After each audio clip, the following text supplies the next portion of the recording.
Welcome to Garden Delights. I'm Susan Howington, Family Consumer Science Agent with the Henry County Cooperative Extension, partnership with the University of Georgia Cooperative Extension. Today we're going to talk about cabbage, and we're also going to hear from Frank Hancock, our Agriculture and Natural Resource Agent, and I can't wait to see what he's going to show you later. We'll see you back in just a little bit on Garden Delights.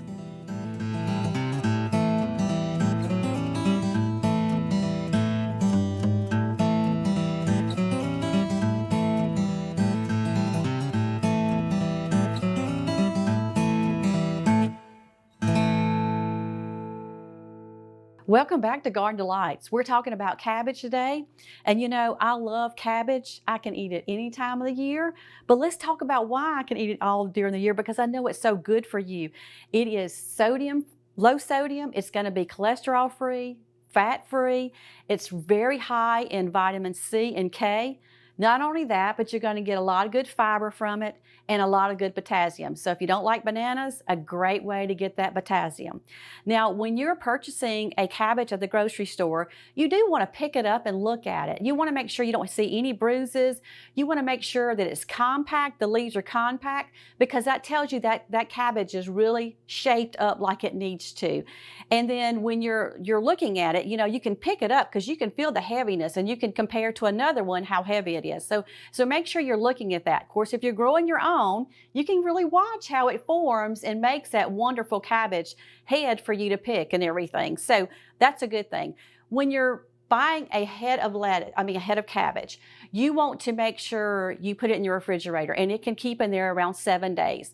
Hopefully you know something you're going to do with it in that 7 days. But if you do decide to cut it and you're going to use half of it, it's only going to keep around 2 days. So you do want to try to use it as soon as you can. Now, I have a cabbage here that's already shredded. And normally when you buy shredded cabbage, it's going to be in a bag, and that's about the average you can keep also a bag of lettuce. So you do want to put it in a bag to keep it longer. So when we come back, we're going to check out what Frank's talking about out in that garden. So we'll see you back in just a little bit.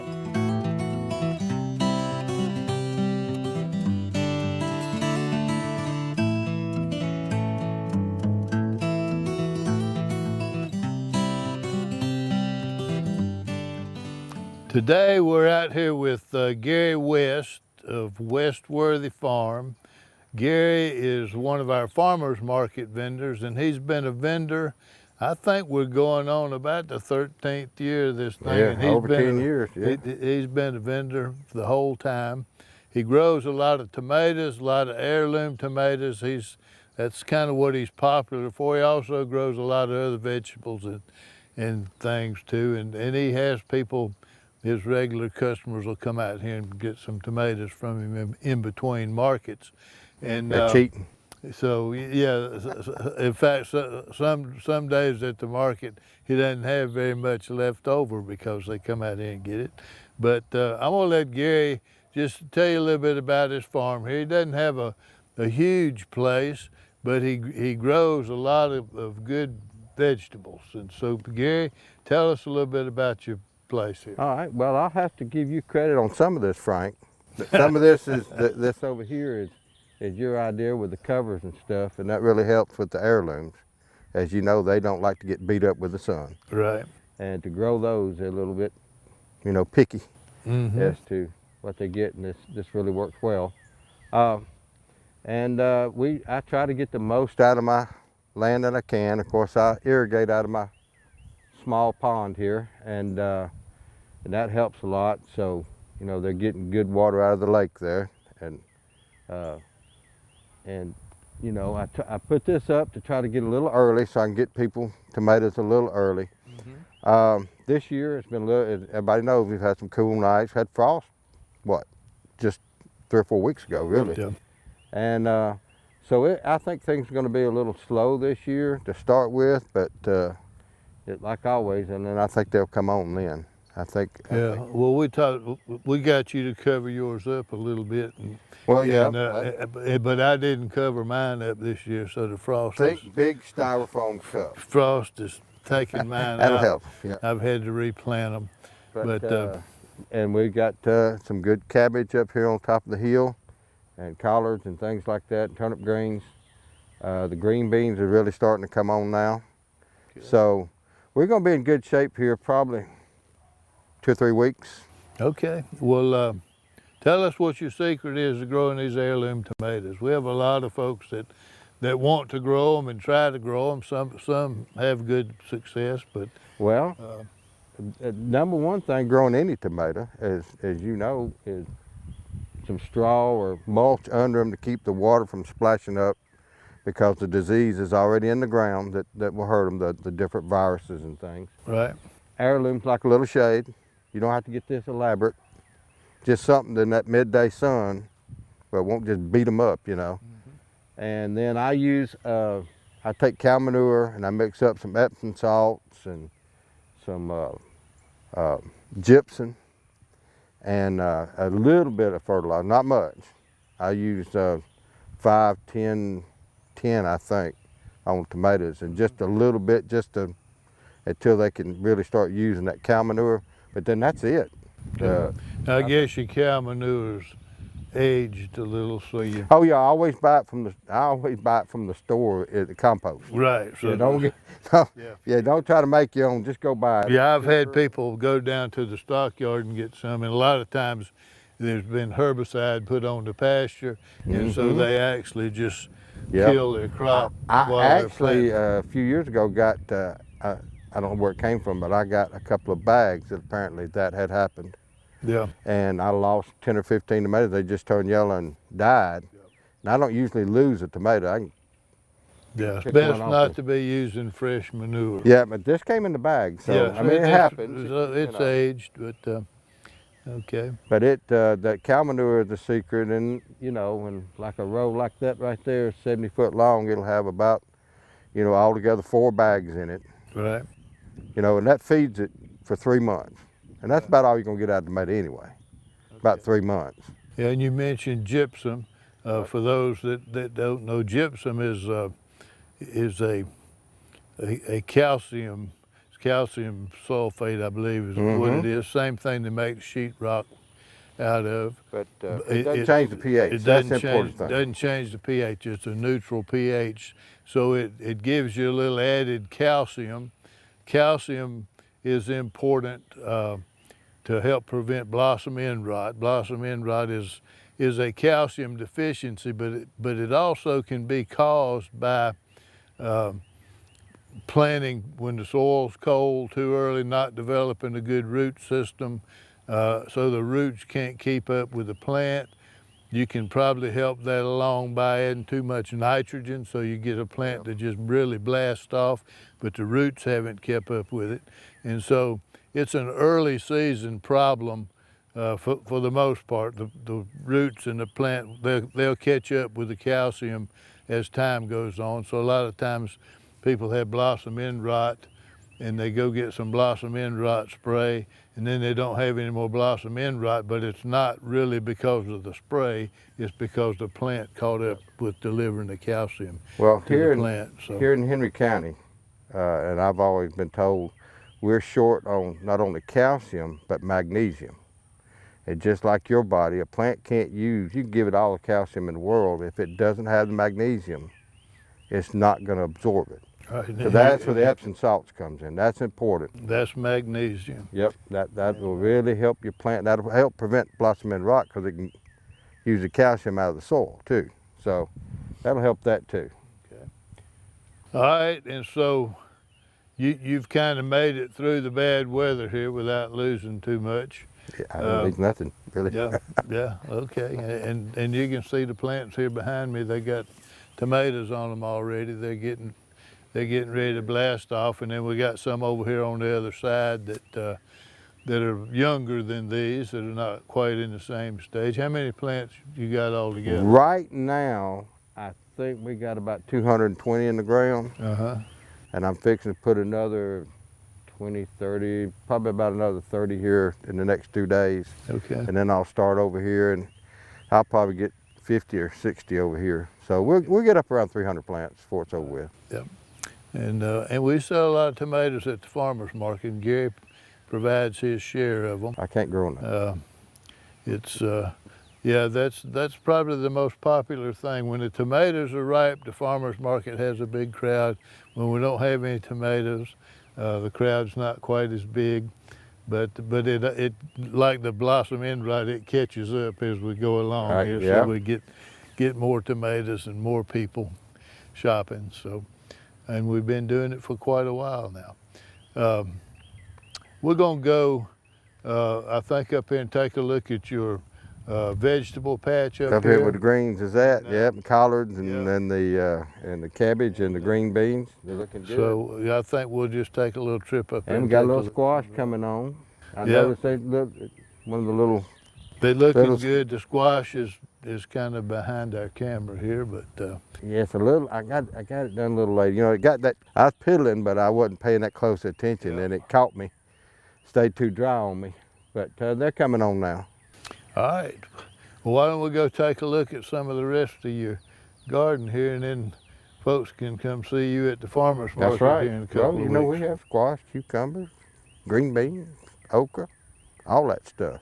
And of course some jams and jellies. I made some of that good strawberry jelly. So let's move up here and take a look at what you're doing, and then we're gonna go inside and see what Susan's fixing.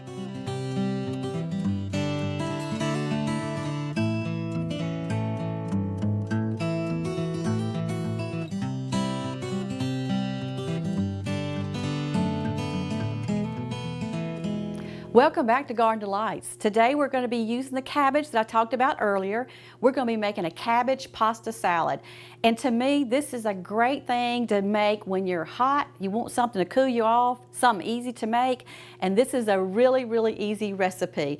So what I have already is I have about 2 cups of shredded cabbage. And you can shred your own and make sure you put some carrots in there too, or whatever you want, and some purple cabbage if you want to, but I've already have this already ready. This is 2 cups. The recipe is also going to tell you you need about 2 of the green onions, so I'm going to go ahead and chop those, and I am going to try to chop those pretty thin because I don't want them to overpower the cabbage. I just want them to blend in with the cabbage. And I also don't want to lose one, so they'll roll off this cutting board easily. And I'm going to get a little bit of the green too. I want some of the green part of the onions also. And this will give it a really nice taste, and the onions smell really good. So as you're gardening, and you're gardening when your cabbage is coming in or your onions are coming in, this is a great recipe to put together pretty quick for your family. And I'm gonna get just a little bit more of the green. I think I'm gonna stop on that. I do have my little scoop out here, so I'm hoping I can scoop it up a little bit better than my fingers and just dump it in. Let's see if I can get a little bit more.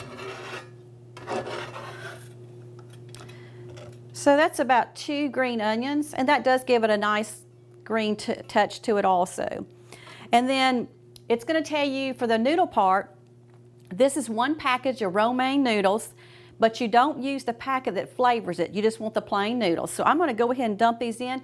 You do want to cook them ahead of time, like the directions say. And then once you have those ready, you want to cool them off because you don't want them hot putting them into the cabbage. So make sure that you've cooked those and they're cooled off. So what I want to do right now is just kind of incorporate the noodles. And I did kind of break them up a little bit, so I'm going to try to get some of that cabbage in with it and mix it around really nicely. And you know, this could be one meal in one as far as that goes. You could just have this as your meal. And if you want to go a little bit further, you could add some kind of type meat that you may like to add to it too. And I'm just gonna add this right back into it. So this looks pretty good. I just want to make sure that I have the onions, the cabbage, and the noodles mixed around. Now we're gonna add a little dressing to it. And the dressing's really, really simple. So I have that mixed up. So what I want to do now is mix up my dressing.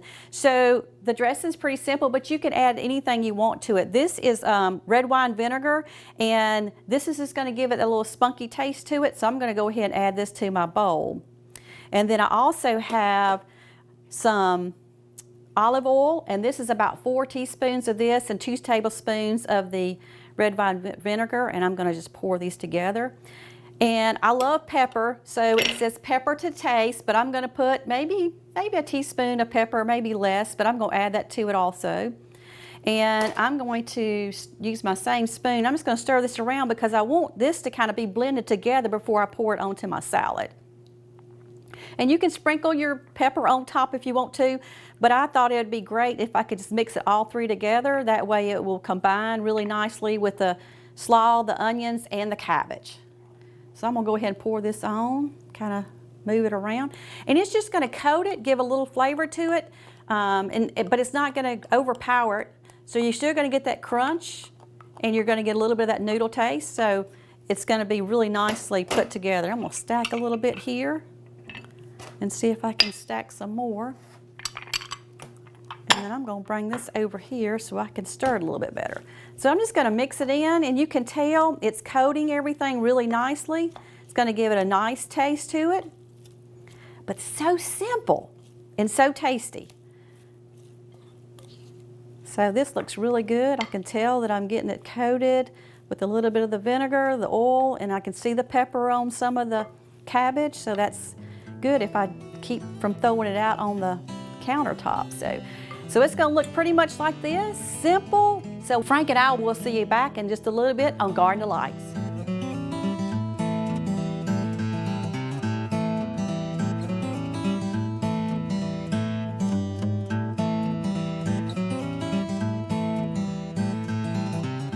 Welcome back to Garden Delights. Well, Frank, we have a cabbage pasta salad.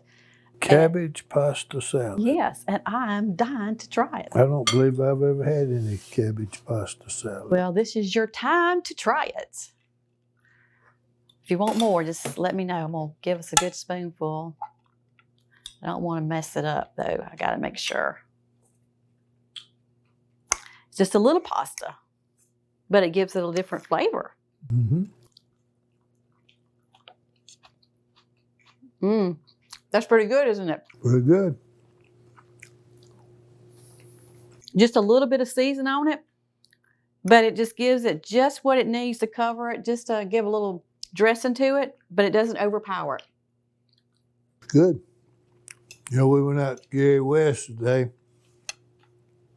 He's one of our farmers market vendors to check on how he was doing growing his tomatoes, and his tomatoes look pretty good. They're coming along. Of course, Gary doesn't mind telling you what he's doing. He and his dog Pepper. Oh, yeah. Yeah, you know Pepper. Oh, yeah, I know him very well. But I will tell you this, Gary also has some really nice tomatoes, too, at our farmer's market. He does. He grows heirloom tomatoes. And they're good. They're really good. He sells out pretty quick on those tomatoes, too. But this is good, too, but it doesn't have any tomato in it. No, but one of his sliced tomatoes would be just perfect with it.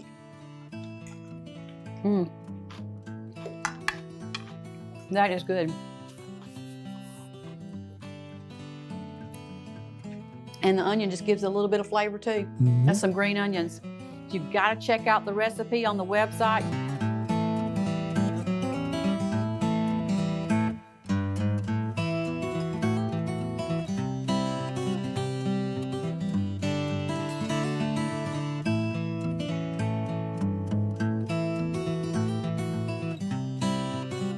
You're gonna love it. Frank and I will see you next time on Garden Light. See you next time. Okay.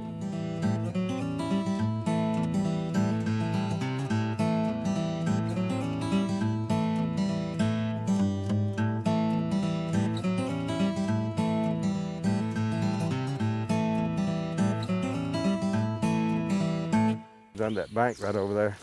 I'm gonna get it. He pulled the darn hook. I didn't have. Come on, girl. Hey, Frank. There's old Frank. That's the farm dog.